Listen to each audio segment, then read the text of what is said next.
Hello, everybody, and welcome to Unfiltered Imposed Opinions, the Killer Files. There the fuck it is. We haven't had that in a couple. Well, exactly.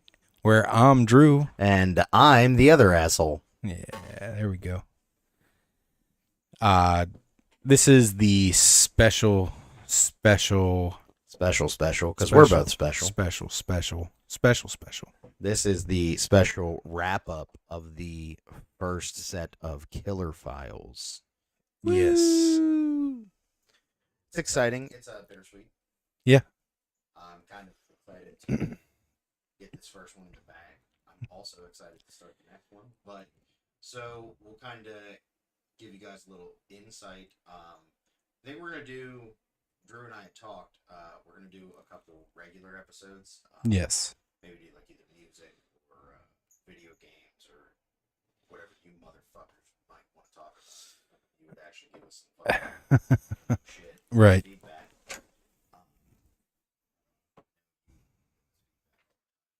You come up with a topic.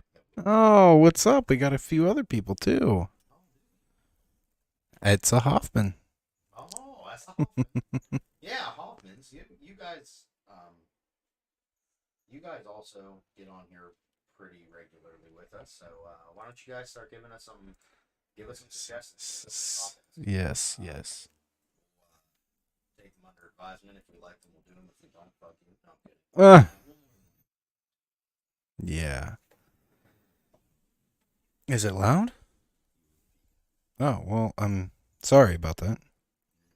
Well, no, hey, if it peaks, it actually like... Oh, it redlined.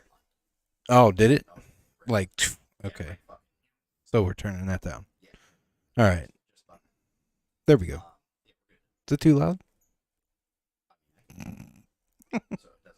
That's right. Can you hear us? You can hear us, right? Hello. I would hope so. Yeah. Yeah. Give you a what? Give us suggestions of things you want to hear. Suggestions and topics to talk about with you. You didn't hear that. You're fucking with me. I don't think. That's what you hear right now is a bottle of meat opening. So. Yeah, we're about to. So we switched the beer up, and now we're mead and whiskey. Yeah.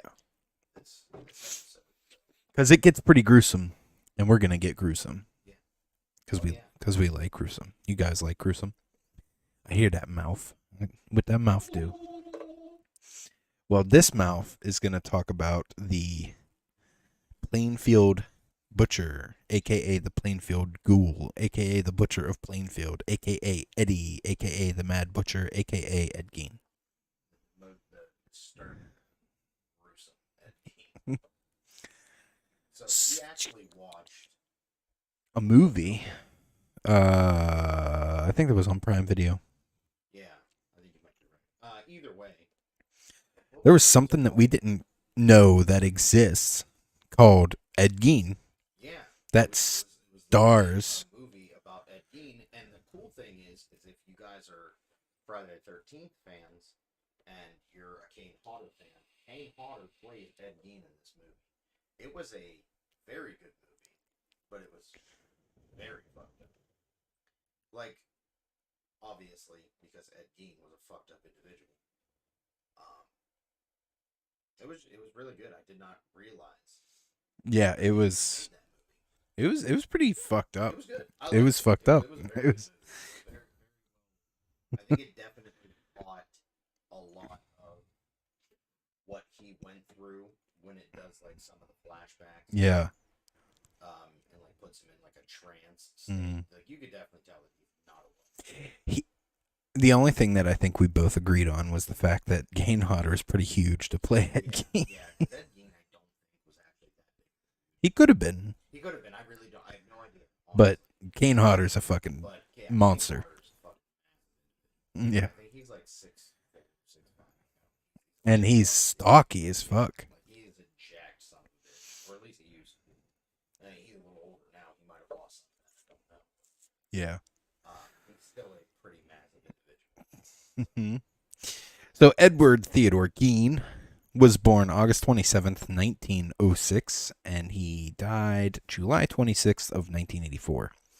He was also known as the Butcher of Plainfield or the Plainfield Ghoul, and he was an American murderer and body snatcher.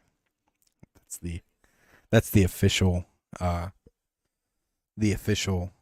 body snatcher, yeah. A grave robber. It's a body snatcher.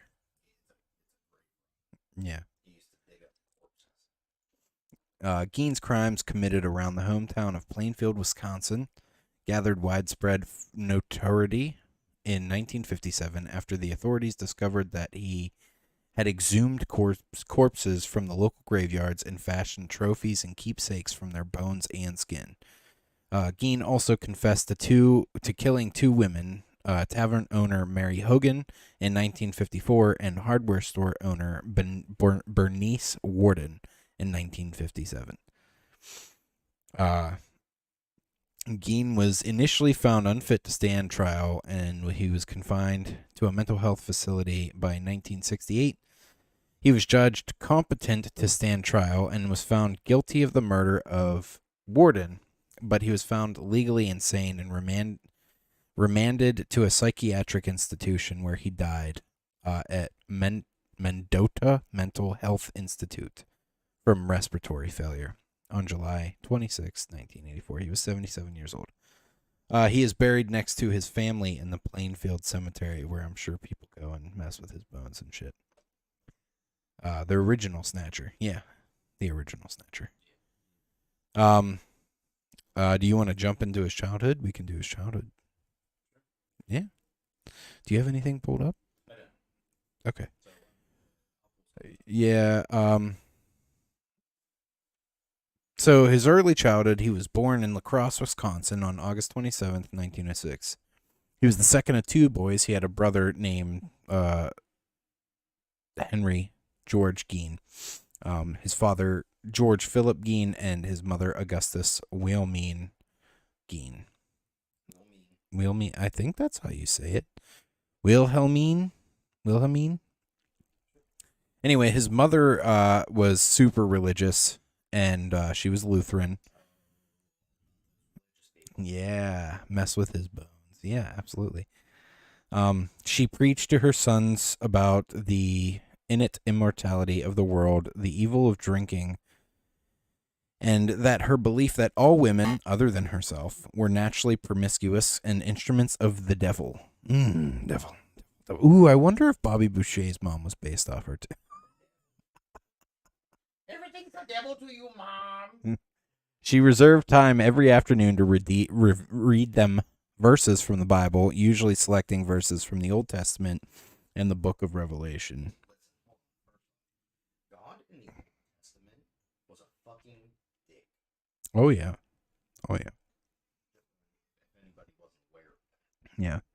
So she wasn't fond of their father, George, because he was apparently an alcoholic and he was unable to keep a job where he worked usually as a carpenter, a tanner, or an insurance salesman during his time in La Crosse. I don't know what a tanner is. It's like Danny Tanner. I don't think they... Tanning is the process of treating skins and... Oh, it's taxidermy. Ah! Of course it is. Oh. Skins of animals. I guess it would be a form of taxidermy. Yeah. And I could see that. Is the place where the skins are processed. Mm. Tanning hide into leather involves a process which He said, hey, look, Ed, I got your fucking femur. Oh, the joys. All right. So that's what tanning is. Yeah.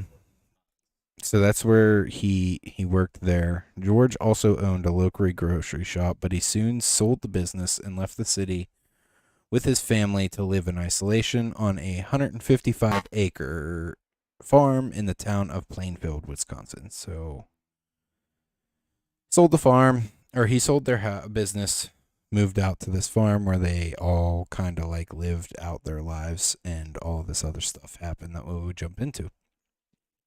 Which this has become the Gein's permanent residence. Give me 1 second. Augusta took advantage of the farm's isolation by turning away outsiders who could have influenced her sons. Gein left the farm only to attend school. Outside of school, Gein spent most of his time doing chores on the farm. Yeah. Gein was shy, and classmates and teachers remembered him as having strange mannerisms, such as seemingly random laughter, as if he were laughing at his own personal jokes. That's creepy. That's creepy. To make matters worse, Augusta punished him whenever he tried to make friends. Despite his poor social development, Gein did fairly well in school, particularly in reading. So he was a smart dude. So how could they essentially deem him like insane if he was pretty smart?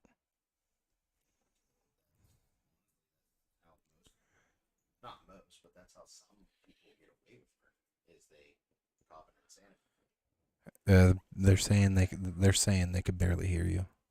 Oh, Yeah, they can barely hear you. okay. Can you hear me now? Maybe a little more. Maybe a little more. Yeah. Now I'm just being a dick at this point. Go up, little Mo. Little Mo. Nah, you just peaked. We'll figure it We'll get there. All right. out. That should be good right there. So If it's not, then fucking open your ears on this thing. Mm. Yeah. I said do something. Just kidding. Anyways, deaths in immediate family. On April 1st, 1940, Ed Gein's father, George, died of heart failure caused by his alcoholism at age 66. Henry and Ed began doing odd jobs around town to help cover living expenses. The brothers were generally considered reliable and honest by residents of the community. While both worked as handymen, Ed also frequently babysat for neighbors. He enjoyed babysitting, seeming to relate more easily to children than adults. Henry began dating a divorced mother of two and planned to move in with her. He worried about his brother's achievement to their mother and often spoke ill of her around Ed, who responded with shock and hurt. Of course he did. On May 16th, 1944, Henry and Ed were burning away more into the mic. I think that's the problem. marsh. Because I can barely look how high mine is and look how low yours is. Spot. I'll let you fucking think of it. On May 16th, 1944, Henry and Ed were burning away marsh vegetation on the property. The fire got out of control, drawing the attention of the local fire department. By the end of the day, the fire having been extinguished and the firefighters gone, Ed reported his brother missing. With lanterns and flashlights, a search party searched for Henry, whose dead body was found laying face down. Apparently, he had been dead for some time, and it appeared that the cause of the death was heart failure, since he had not been burned or injured otherwise. It was later reported by biographer Harold, however the fuck you say that, that Henry had bruises on his head. The police dismissed the possibility of foul play, and the county coroner later officially listed asphyxiation as the cause of death. Oh, so he was fucking strangled. Yeah. That's great. The authorities accepted the accident theory, but no official investigation was conducted, and an autopsy was not performed. What the fuck? Questioning Ed Gein about the death of Bernice Warden in 1957, state investigator Joe Wilimowski, yeah, sure, brought up questions about Henry's death. George W. Ardette, who studied the case, wrote that in retrospect, it was possible and likely that Henry's death was the Cain and Abel aspect of this case. What are you laughing about? He said Ed loved kids. He killed people, but he was a good babysitter. Right. Yeah, no shit.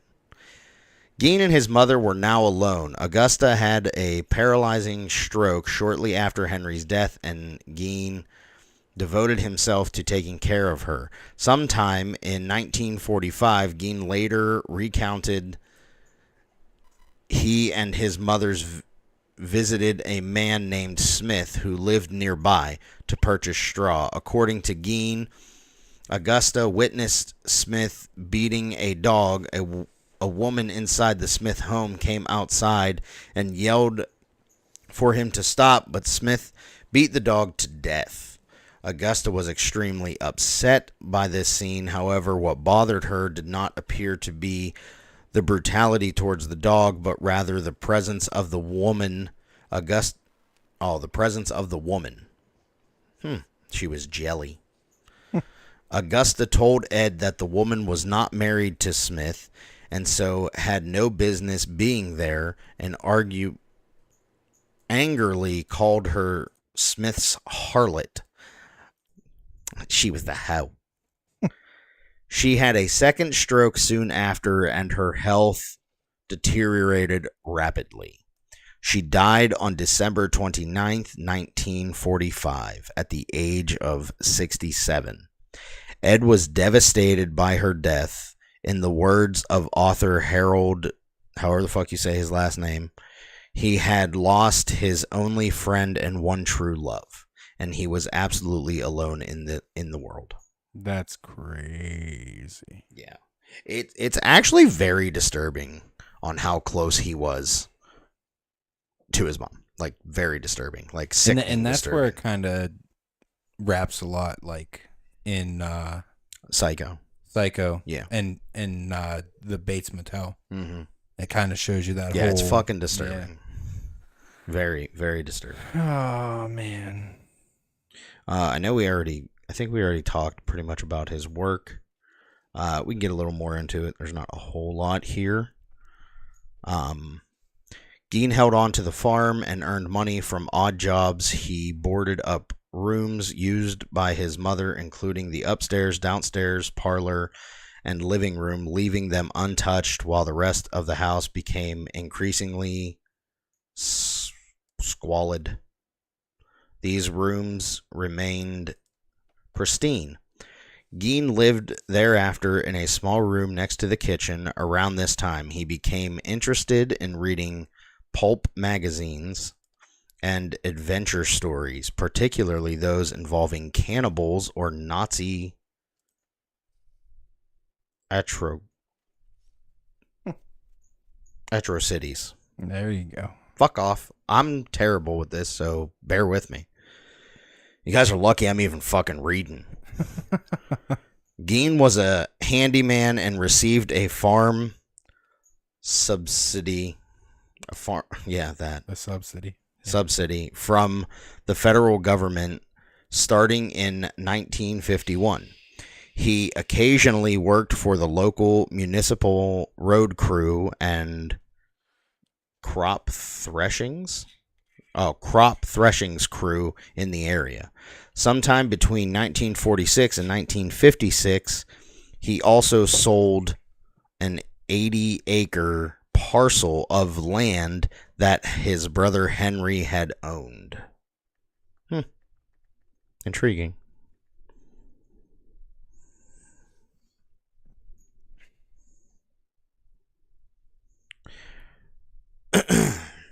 You want to start with His the crimes? crime? Yeah. I could The do his crime? crimes. You want to do the crime? Okay. So, on the morning of November 16th, 1957, Plainfield hardware store owner Bernice Warden disappeared. Plainfield resident reported the hardware store's truck had been driven out from the rear of the building around 9:30 a.m. It's okay. I didn't learn to read until second grade. That's fair. The hardware store I didn't learn to read until like last year, so it's fine. The hardware store saw a few customers that entire day, and some area residents believe that was because it was deer hunting season. Miss Warden's son, the deputy sheriff Frank. All right. Clearly, neither one of us can read. It's fine. Entered the store around 5 p.m. to find the store's cash register open and bloodstains all over the floor. The crime, absolutely Correct. Frank Warden told investigators that the evening before his mother's disappearance, Gein had been in the store and that he was to return the next morning for a gallon of antifreeze. Sales slip for a gallon of antifreeze was the last receipt written by Warden in the office that the morning that she disappeared. And on the evening of the same day, Gein was arrested at West Plainfield grocery store in Worcestershire County Sheriff's Department and searched Gein's farm.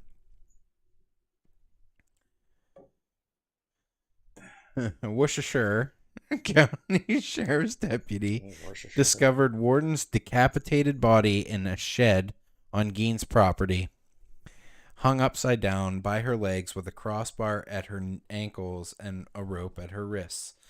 The torso was dressed out like a deer, so he fucking did an autopsy on her.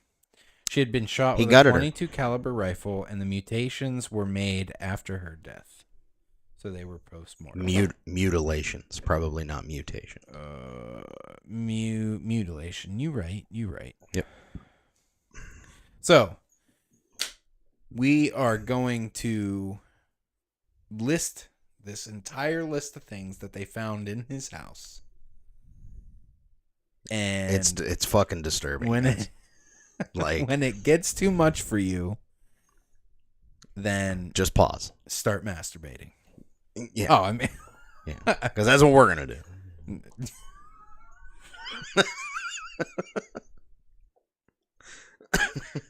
Oh, all right. So this list is it's extensive. Yeah. So I mean, if you guys are squeamish, you may want to. Yeah. Spoiler alert, or not spoiler alert, but cut through. This is gonna get a bit graphic because I'm gonna make it very graphic. Yeah, we're gonna try getting into the gory details. So it's a pretty extensive list. I'll read half. It's not like you want to read obnoxiously extensive, but there's a lot of shit. So yeah, it's fine. Go ahead. Okay. I'll follow along. Wherever you stop, I'll stop. Yeah, that's fair. So searching the house, the authorities found, and I quote, whole human bones and fragments, a waste basket made of human skin covering several chair seats, skulls on his bedposts, female skulls with some tops sawn off, so it was like cut off right around the. I think he used those for like head, bowls, like ashtrays and bowls. Yeah, maybe, and I don't know. Yeah, he smoked. There's pictures of him. Oh, here, that's right underneath. Bowls made of human skulls. There we go. A corset made from a female torso. Yeesh. Skinned from the shoulders to waist. Oh my. Yeah. Leggings made of human leg skin. And masks made from skin of female heads. Mary Hogan's face mask in a paper bag. That's fucked up. Mary Hogan's skull in a box. Bernice Warden's entire head in a burlap sack. He was saving that for later. Yeah, I bet he was. Bernice Warden's heart in a plastic bag in front of Gein's pot-belly stove. He was going to cook that. He was going to eat it. He was going to eat it. 9 vulvae in a shoebox, a young girl's dress, and the vulvas of two females judged to have been about 15 years old. You know what that is, right? Yeah. Okay. Just Yeah, I making do. Sure. Now, after I said it a couple times, I was like, oh, all right. All right, so the vulva consists of external female sex organs. The vulva includes the mons pubis, the labia majora, the labia minora, the clitoris, the vestibular bulbs, the vulva vestibule, the urinary meatus, the vaginal opening, the hymen, and the Bartholon. I can't read that. I don't have my glasses. Bartholin's and Skeen's vestibular glands. The urinary meatus is... I'm not even going to finish. That's crazy. It's basically all you females listening, you should know all those parts because that's your entire downstairs. Right, correct. A belt made from female human nipples. Jesus Christ. A whole belt? Yeah. 4 noses, a pair of lips on a window shade, drawstrings, a lampshade made from the skin of a human face, fingernails from female fingers. How do they know they were from female fingers?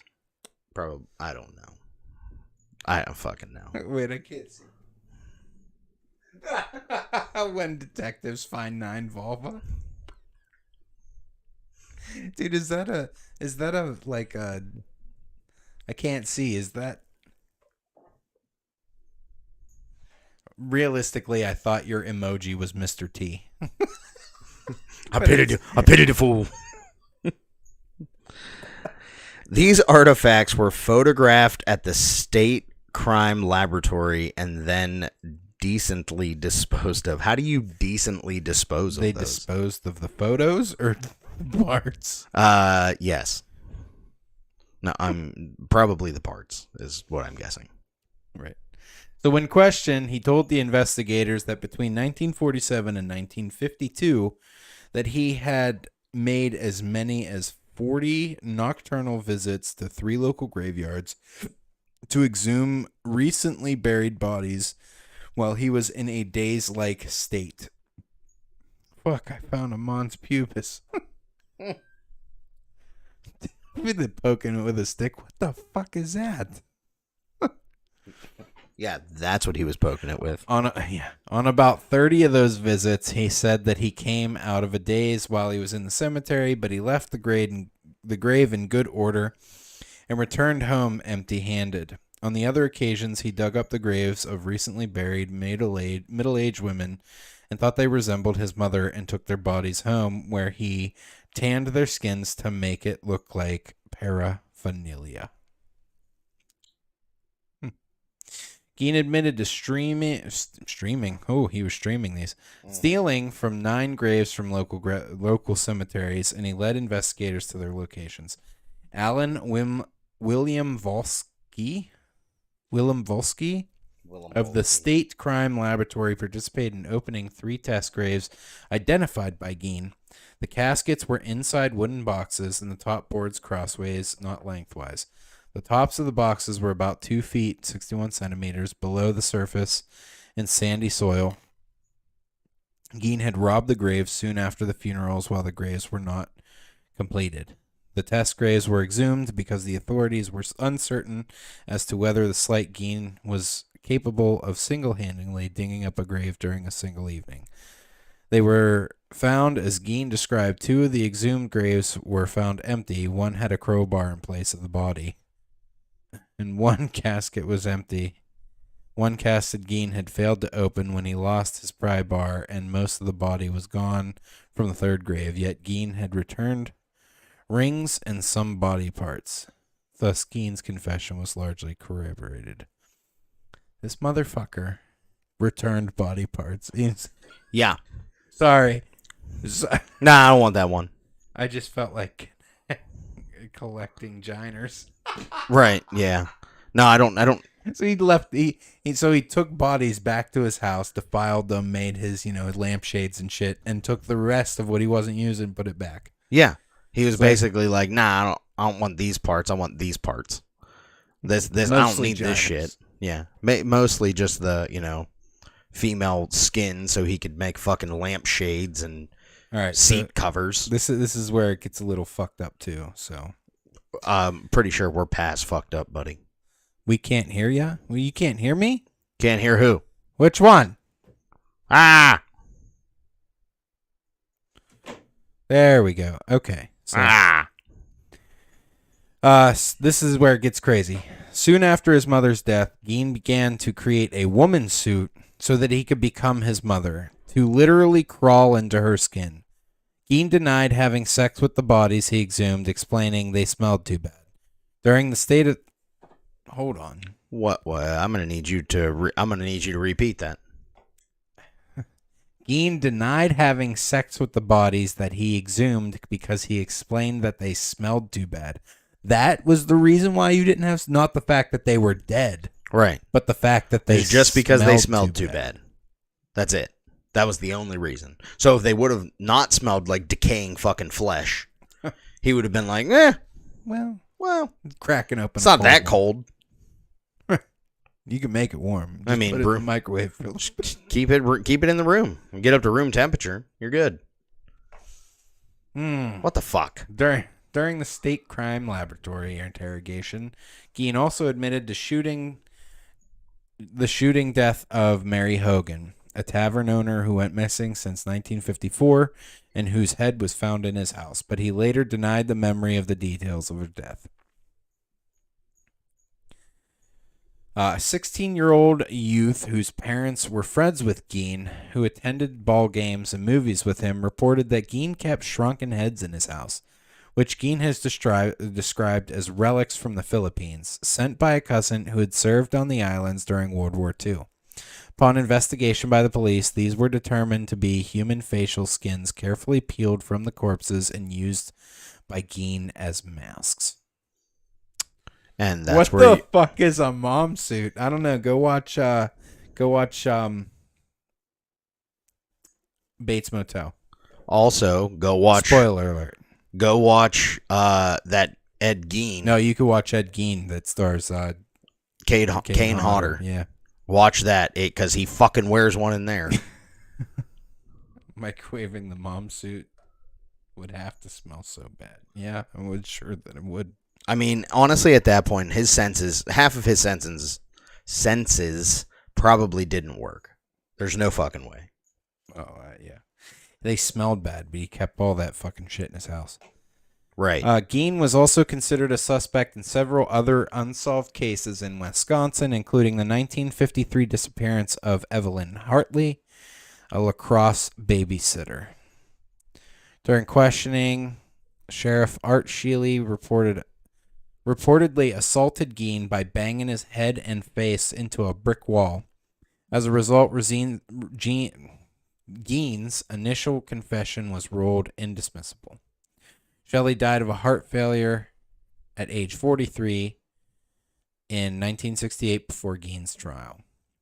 Many who knew Sheely said he was traumatized by the horror of Gein's crimes, and this, along with the fear of having to testify, especially about assaulting Gein, caused his death. One of his friends said he was a victim of Ed Gein as surely as if he had butchered him anyway. The trial. Yes. On November 21st, 1957, Gein was arraigned on one count of first-degree murder in Washoe County Court. I don't know. You struggled just like I did. Yeah, I don't know how to fucking say that. You're fine. Worcestershire County Court. We're going to go with that.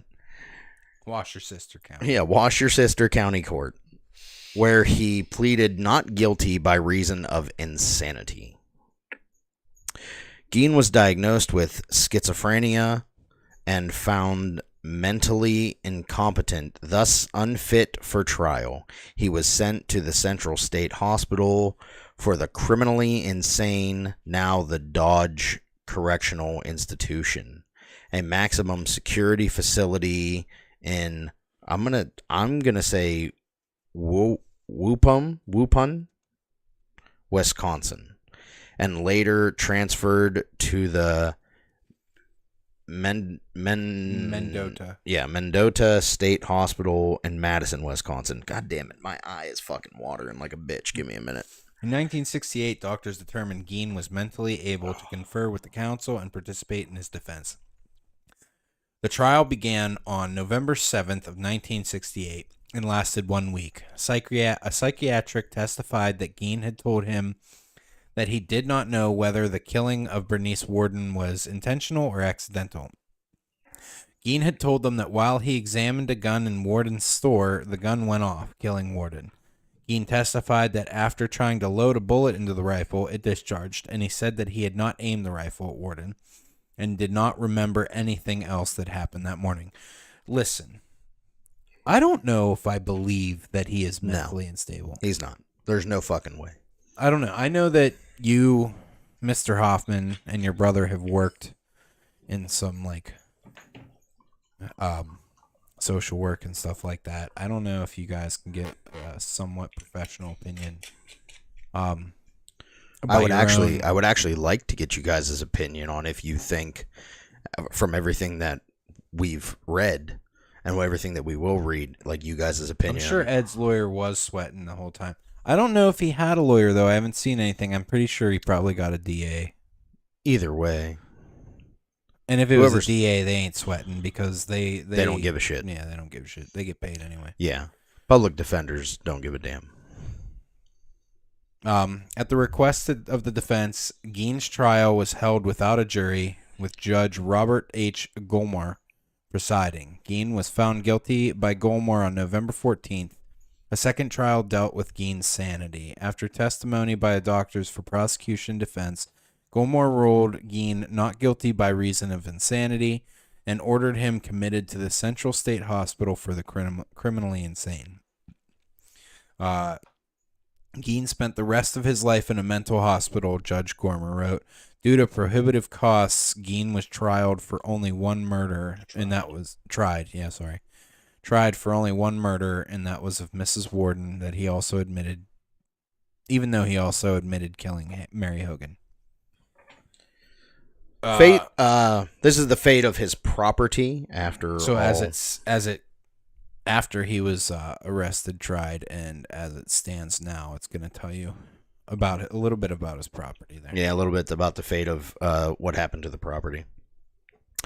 So Gein's house and 195-acre property were appraised at $4,700, equivalent to $44,000 in 2021. It's actually cheap as fuck. Yeah, very cheap. His possessions were scheduled to be auctioned on March 30th, 1958. Amidst rumors, I wonder if they sold this human that skin the shit. house and the land it stood on might become a tourist attraction. Ugh. Yeah, fuck that. Early on the morning of March 20... Listen. How the fuck are you going to make a fucking tourist attraction? Well, I mean, so I mean, even at worst at hand, as fucked up as it sounds, I mean, they also made a fucking tourist attraction out of what's her name's fucking house over in Germany.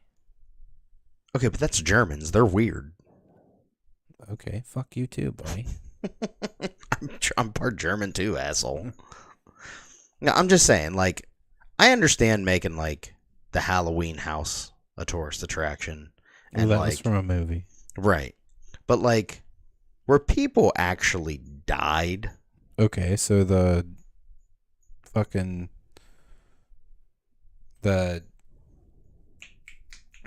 Amityville Horror House, they let that be an attraction for a while till someone bought it for personal reasons. Yeah, I don't know. To me, like, listen, Bobby Boucher vibes. right.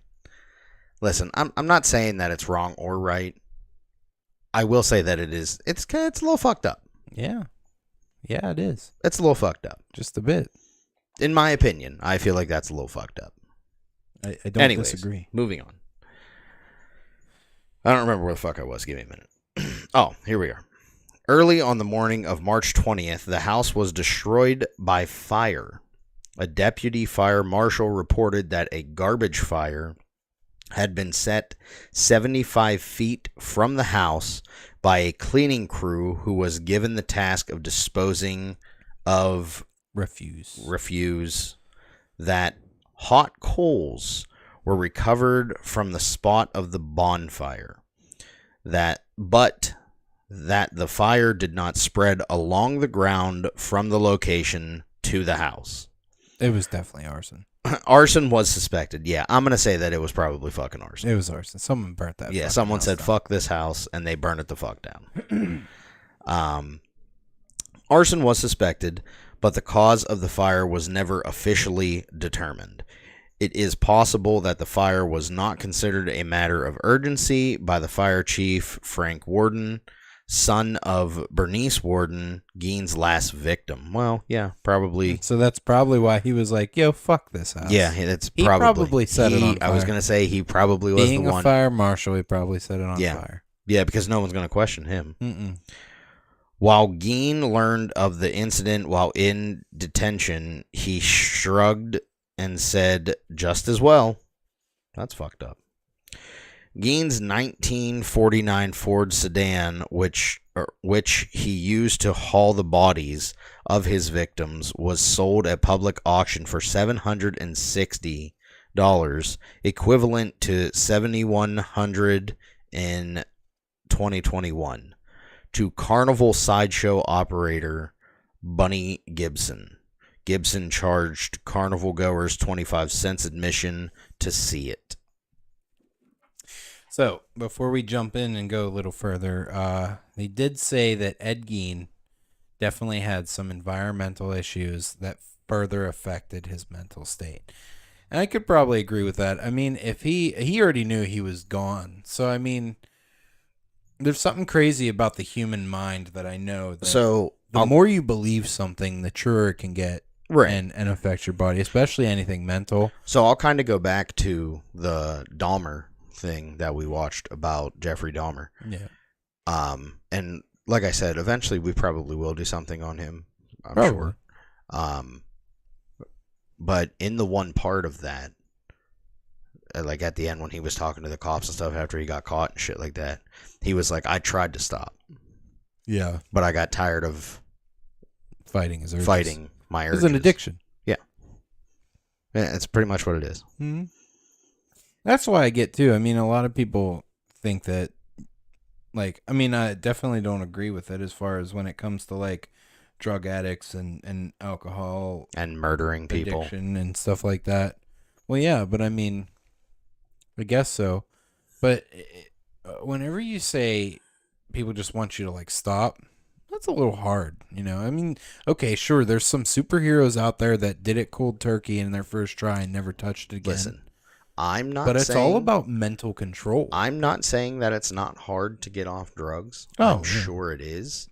But it's nobody's fault but your own. That's my big thing. When people say that it's a disease, well, it's not a disease. It's a choice. The addiction is a disease. The reason, and that's possible. So I won't 100% say that it's not a disease, but it is still a choice. Absolutely. You choose to not better yourself. You choose to not get help. You choose to not change your life for the better. And one of the things that I could say that could go along with a lot of this stuff is and obviously whenever you come to realization, obviously I'm not saying that to be a dick. No. I'm saying that because it's true. I'm not saying that making that choice is easy, because I'm sure it's not. Well, I mean, I've never had to make that choice. And realistically, when it comes down to it, and everybody says this in first part of recovery, is the only way to change something and the only way to make a change in your own is to actually realize that you have a problem. Right. And that can go from drug addiction to murdering people, all the way down to simple anxiety. Realizing that you can have a problem is the first step in helping yourself recover. Right. Correct.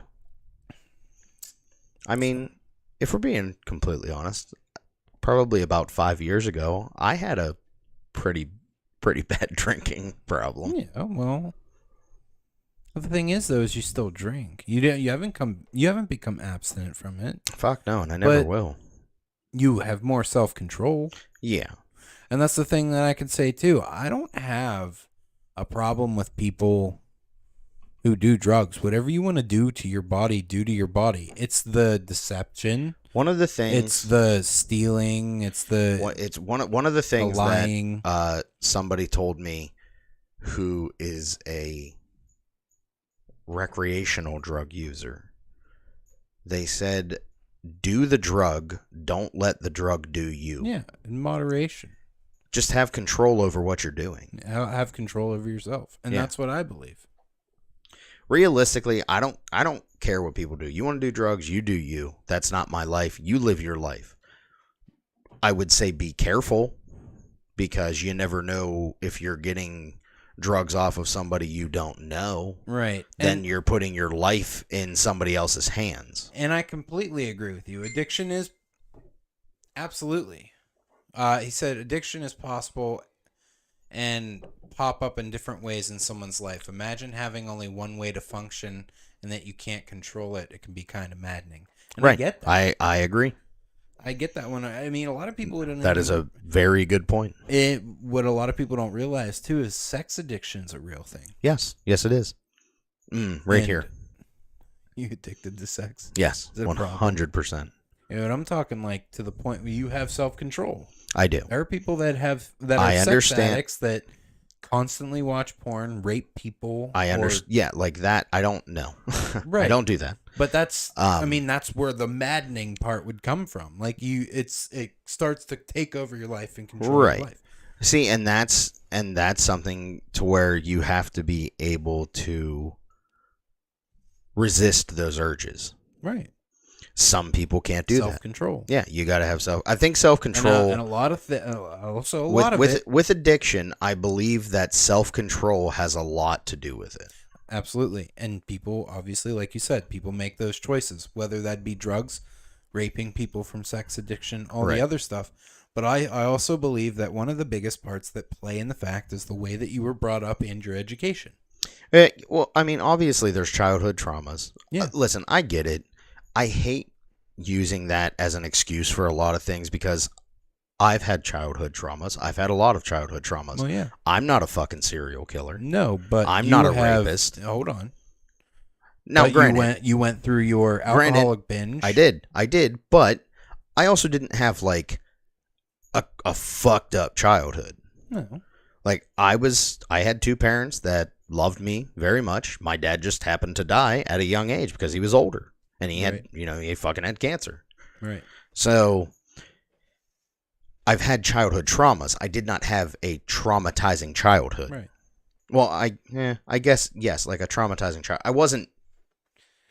My whole childhood wasn't bad, is what I'm trying to get at. I mean, to where like people, like some children have like abusive parents or don't have fucking parents at all. And they end up in the fucking like the system and shit like that, which those kids, however, I feel fucking horrible for. Yeah, but there are kids that actually do a lot better in the system. I'm not saying that every person who adopts children is a fucking piece of shit. No, they're not.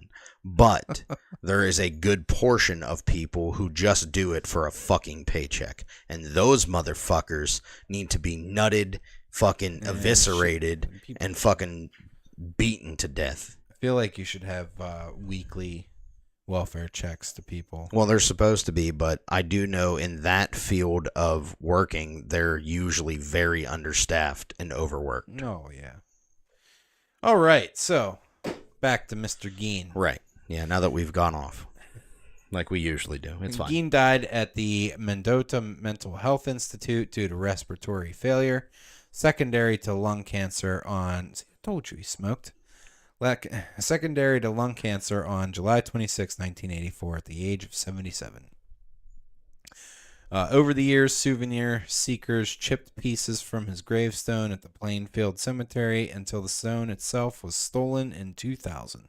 It was recovered in June of 2001 near Seattle, Washington, where it was placed in a storage at Worcester County Sheriff's Department. The gravesite itself is now unmarked but not unknown. Gein is interred between his parents and his brother in the cemetery. I get you. I get you too. I think he's talking to B though.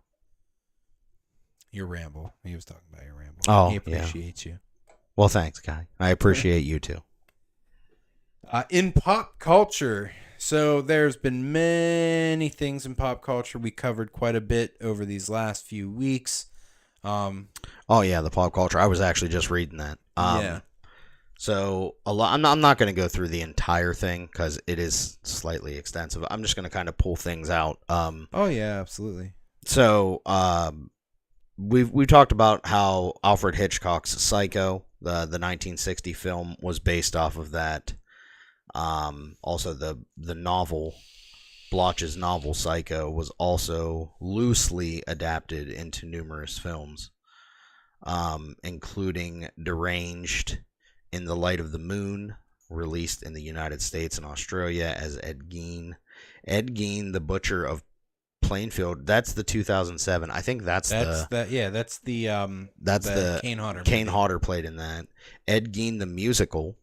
Which we found repulsive. Yeah, we haven't seen it, but I don't understand. We saw this earlier when we were looking stuff up, and I don't understand how you can make a musical of a serial killer, but it's pretty funny. You do have my attention, to be honest. Yeah. Ed Gein the musical, and the Rob Zombie films, which I did not know this. We actually just found this out too. House of a Thousand Corpses and its sequels, Devil's Rejects. Gein served as the inspiration for myriad fictional serial killers, most notably Norman Bates, Psycho, Leatherface, and Bates Motel, Leatherface, The Texas Chainsaw Massacre, and Buffalo Bill, The Silence of the Lambs. I want to correct myself. Ourselves, because we were incorrect. Gein was not the premise for Dr. Hannibal Lecter. It was actually, what the fuck was the dude's name? Buffalo Bill. Well, no, Buffalo Bill was. Oh, yeah, he was inspired by Ed Gein, but Dr. Hannibal Lecter. Yeah, Dr. Hannibal Lecter was actually inspired by a different person. Yeah. I actually need to tell Garrett that too. He was right, and I told him he was fucking wrong.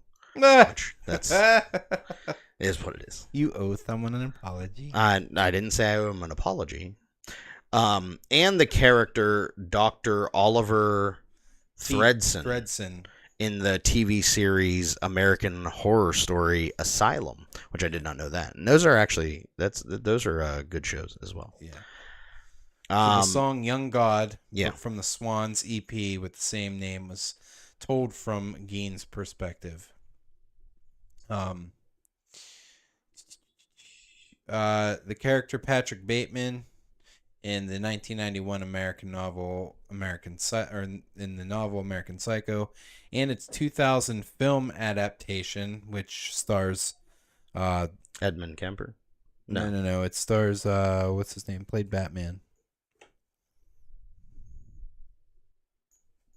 Yeah, I know who. Christian Bale. There we go. Mistakenly attributes a quote by Edmund Kemper to Gein when he said, "You know what Ed Gein said about women? He said, when I see a pretty girl walking down the street, I think two things. One part of me wants to take her out, talk to her, be real nice and sweet and treat her right. And the other part of me wonders what her head would look like on a stick." Which is probably one of the best quotes I think I've ever heard. And also probably one of the most fucked up. Yeah, but that's besides the point. It was still good. In 2012, German director Jörg Buttgereit wrote and directed a stage play about the case of Gein called Cannibal und Leben. Liebe. I don't know. I'm not German, so Or I don't Part speak of Gein German. was played by actor Uwe Robic. Yeah. At the time, the news reports of Gein's crimes spawned a subgenre of black humor called Geiners. I am so fucking saying that now. Since 1950s, Gein has frequently exploited by transgressive art of shock rock, often without association of his life or crimes beyond the shock value of his name. The example includes a song titled Dead Skin Mask from Slayer's album Season of the Abyss, Nothing to Gein by Mudvayne From Mudvayne. From Mudvayne on the album Altitude 50, Ed Gein 1992 from Ziggin's album Rusty Never Sleeps, Skinned from Blind Melon's album Soup. The Slayer song features a young girl pleading with Gein to release her, although Gein never held a captive, a live captive, and his victims were middle-aged women. Bradley Mark Brad Stewart, bassist for alternative metal band Marilyn Manson, was known by his stage name Gidget Gein, inspired by the part of Ed Gein. There was also a band named Ed Gein in 2002 or 2022. That's this year. Yeah, no shit. In 2022, Ed Gein was featured in an episode of Netflix Dahmer Monster, the Jeffrey Dahmer story, as a possible inspiration for Dahmer. However, a direct connection between the two is seen as speculation. Yeah, it is. So was fat shit. What's his name? John Wayne Gacy? Yeah. Yeah. Well, he was also mentioned in Dahmer. Well, his whole fucking death scene was in the movie. Yeah. Yeah, he watched him get euthanized. The same. So, on television. fun fact. I wonder if they really televised that. No. I don't know if they actually televised it, but fun fact. The day that Ed Gein, the day that John Wayne Gacy was executed, Jeffrey Dahmer got baptized. Yes. And there was a lunar eclipse. And I actually looked it up. Well, Ashley looked it up, but so it was really weird. All that happened in like one day. But yeah. So that's pretty much it, guys. Like, I don't really, I can give you some like references and shit like that if you want to look more into this. No. One thing I could say, guys, is definitely go watch that Ed Gein movie starring Kane Hodder. There's some stuff on YouTube that we've watched, some true crime stuff that kind of helped us through this, as well as the Wikipedia page we got most of our information off of. He was a fucking crazy dude, and probably one of the worst. I'm not sure why my favorite podcast, Lore, and my other favorite podcast, Morbid, neither of them talked about it. Morbid with Ash and Elena. Yeah. Shout out to them. If we ever actually, get a chance to do something with them, that would be awesome, because I also watch them very much. You have to travel down to watch Boston. them. Fucking watch them. I listen to them very much. Bet you watch them, you creep. No. First off, I mean, hold the fuck on. Hold the fuck on. Pretty sure that they're both in very healthy, happy relationships, which I don't know what that. I don't know what anything this is what that long. is. Hold on. I'll get this on. So, his family is a symphonic mess. The behavioral issues, along with substance abuse, toxic religious ideologies, and controlling parents, is a recipe for some fucked shit. Being schizophrenic and growing up in that environment is like feeding the fire more. I have to smoke my body weight in distress from interviewing that dude. I get that. But here's the thing. I mean, his mom was controlling. His dad was pretty much non-existent. I mean, yeah, he was just a fucking alcoholic. He was never home, and when he was home, he was drunk, and he never paid attention. It never said if he was abusive or anything. No. Which I don't think he was. No, he was just a fucking alcoholic who, like, wasn't there. Yeah, I'm pretty sure that was about it. And his mother was super religious, so she hated him. Yeah. Yeah. Just to kind of spoil that for you, and I think I said that whenever we went over it. If you actually watch Bates Motel, his father is the same way, but he's actually abusive to his mother, and he ends up smacking him in the head with a hammer, and him and his mom finish the job because he's kind of just laying there twitching, and then they fucking bag his body and shit, and then they cash in his life insurance. How crazy would that be to cash in someone's life insurance without proof that they were dead? I mean, I'm pretty sure you wouldn't be able to do that now. Not now, but I mean, you think that was done in the 50s? Yeah, back then, no one gave a shit. Yeah. You could fake your death back then, pretty sure. A lot easier than you could fake your death now. Dude needed some gabapentin. Ain't that the fucking truth? They didn't have a lot of that shit back in the day, I'm guessing. That also, back then... They didn't even really have cough syrup. Like, if you look like 1950s cough syrup, it's literally just like whiskey and flavoring. Yeah. Like whiskey and lime. With some honey. Yeah. And, like, I'm pretty sure that's why there's that one alcohol that says, your grandfather's cough medicine. Grandfather's cough medicine or something like that, yeah. Which one are you going to watch? Watch them all. Watch the TV show. Watch that Ed Gein movie. So you're watching about the show. You're talking about Bates Motel. So the Ed Gein movie is... I think it's it was in 2007 is when it came out, and Kane Hodder stars in it. So just look for that. Look for Kane Hodder.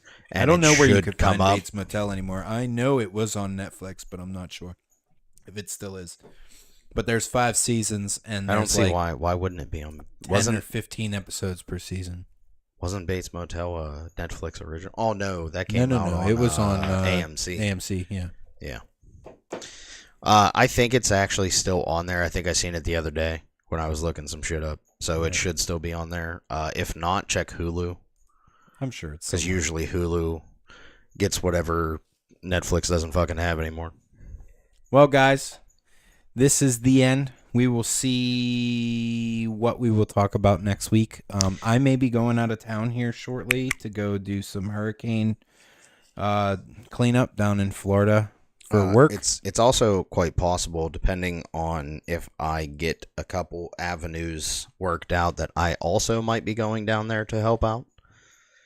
That's fair.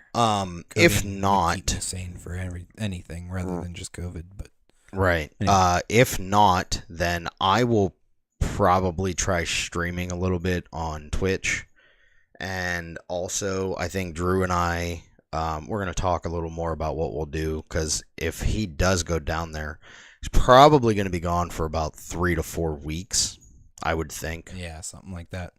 So we obviously don't want to wait that long to get you guys another episode out. Even though we have done that before, we would like to try not doing that anymore to you guys. So just kind of bear with us these next few weeks until Drew... until he figures out what he's doing. We're definitely going to continue to try doing it every week. Yeah. But once we figure that out, we'll kind of let you guys know, keep you informed as we get informed, as he gets informed on what's going on. And then if I end up going down with him, then maybe we'll try setting something up down there to where we can still do the podcast. Mm-hmm. If we're going to be close by each other anyways. Yeah. But that's where it's going to come to an end, my friends. But as I said at the beginning, if you guys to do hood shit down there, hood shit with his friends, yeah, hood rat shit with his friends. That there it is. It's more than likely just hanging up cable. So probably it's going to be a good time for. It's going to be fun. It's going to be a great time. Like I said at the beginning of the podcast, if you guys have any suggestions on what you would like us to talk about, I'm thinking we're probably going to do about 2 or 3 weeks of normal shit, so we can start researching the next one that we want to do for the Killer Files. Yeah, and then the week of Halloween, we'll jump back into one. Like I said, and this is all depending on. Yeah, this is all depending on what happens with work for the both of us. Right. So Thank you guys for sticking around. You'll see some stuff on Twitch, probably from B, and then also from maybe me if I take my Xbox down. We're planning on maybe playing some video games Saturday night. I may or may not stream it. We'll keep it a surprise for him and our cousin that has also been on the show once or twice.